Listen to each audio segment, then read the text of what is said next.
Now then, and welcome to this video of the Myers family showman's road loco, Genereal Gough, which was built in 1921 and can be seen generating the Super Sonic Skids. It was also not fitted with a crane tower and is one of only two surviving Scenics, along with William V not to have one. One Easter en route to Lees Bridge, the front axle broke and Burrell had gone out of business at this point, so Richard Garrett and Sons fitted a new front axle and wheels, which are different to the originals, giving the engine a different stance and sitting higher at the front. I'd like to thank Andy for letting us look around this engine, and also for explaining how it works and what it does, and also his helper Josh. What are you cooking anyway? Chili, I think. Chili? I'll be alright.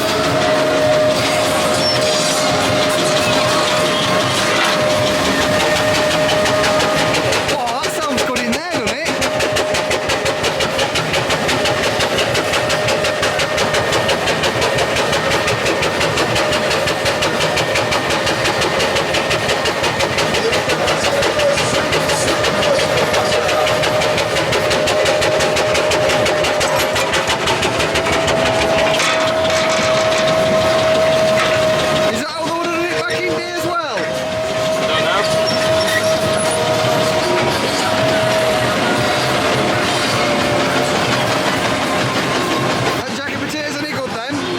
Oh yeah, give us a chance. We're hot potato. What are you cooking, Amy? Oh my god, no way. You can't just spring up on me like that. I'm not ready. Chili. Chili con carne or just chili? Jackie.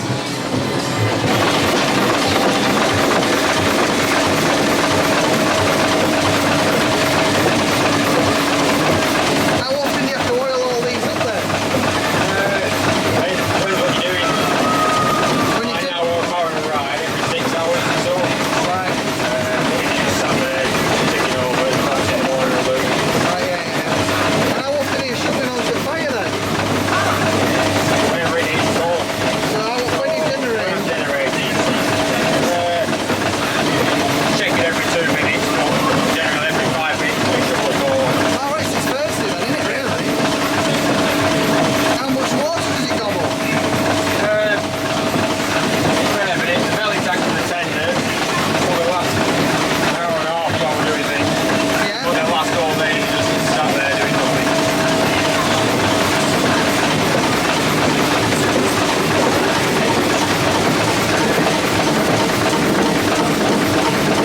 What sort of taps do then? That one, you turn the water on here and then turn that on and that injects water into the boiler using steam. Yeah, what from your belly tank then? Yeah, from the belly tank. Or you can use that handle there, turn that, and that's now putting water in. That's a pump off the crankshaft. Yeah. Takes it out to this tank here, puts it in the boiler. Right, When you turn that off, that stops it, it bypasses it. right. What, so your belly tank and then your tank under here? Yeah, they're both connected. Fill it from the belly tank and the pipe runs from there to here. Right. And then equalises it out. Oh, right. So it's sort of like all through gravity then? Yeah. Right. And then whereabouts is your water gauge? Just on there? Your water gauge. So you're full then, aren't you? Yeah, your wires there.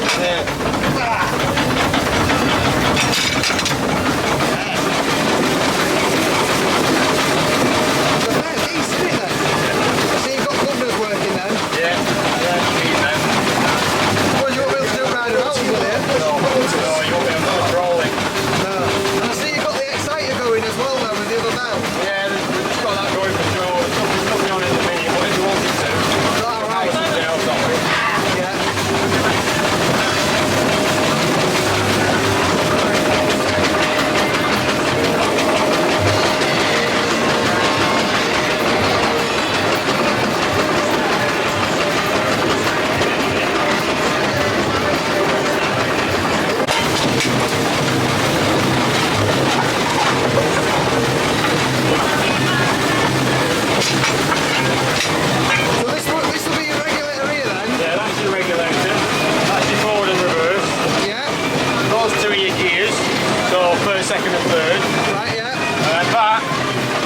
crankshaft is in the wrong place to start on the high pressure cylinder. Yeah, yeah. Press that button and it does turn it over enough to then use your regulator.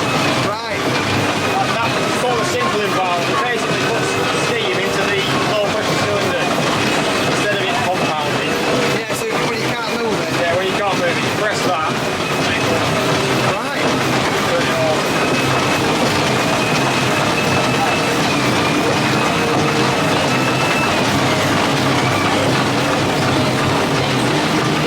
So that's for holding on to when you're on road then? Yeah. So you don't end up on there? Yeah. So I suppose you haven't really got a lot to see over then, have you? Oh, you can't see what's after this engine. What side are you relieving these on? Just for ease of putting them down and up. I was going to say, you see if it might be took them off like, wouldn't you? Yeah. Yeah, you will. Andrew has also managed to persuade his father to put it back to near original condition, like painting the inside of the canopy back to green, which I think Nigel has done a superb job of. They've also removed a lot of the brassware which was put on by Jimmy Miller back in 1958 when he renovated the engine. It's also the same year they started making McCormick B450s. So one of the brassware that they've removed is this cross member at the back here, and they've replaced it for iron which has been painted black. The reason he put this brassware on was because he always wanted an ex-Anderton and Rowland Showman's engine, so he tried to make the General look like one of them. So what are you looking for on the fire then when you're putting more coal on? Just for a bit of A dark spot or a low spot, if you can see it.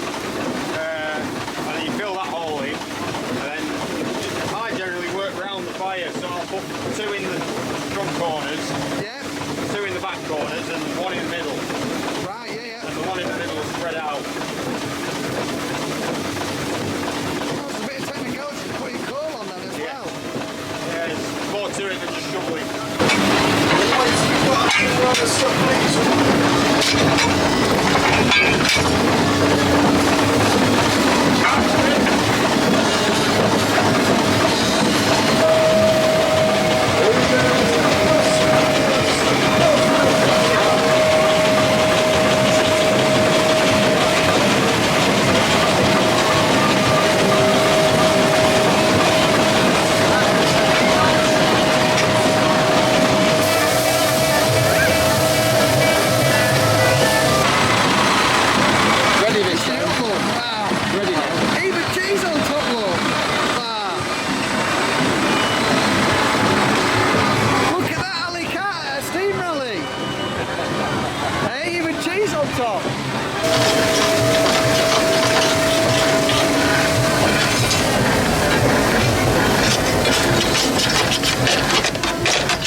Off then? Yeah. Yeah. Andy was saying you've got to do it from underneath or else when right going it'll roast them. Yeah. Which can cause them to contract when they're only just expanded in. It can leave a gap for water to escape out of, which then starts cooling the fire down. Good job, that, innit?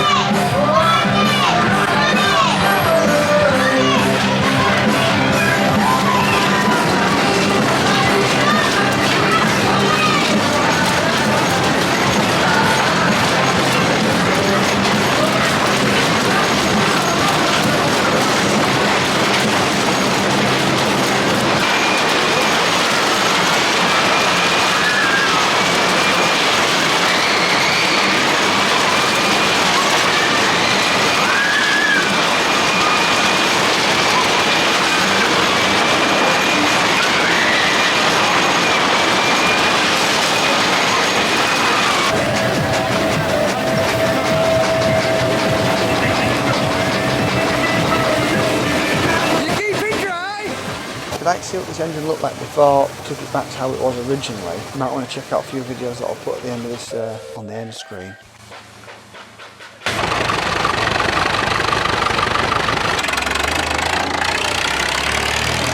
Faster.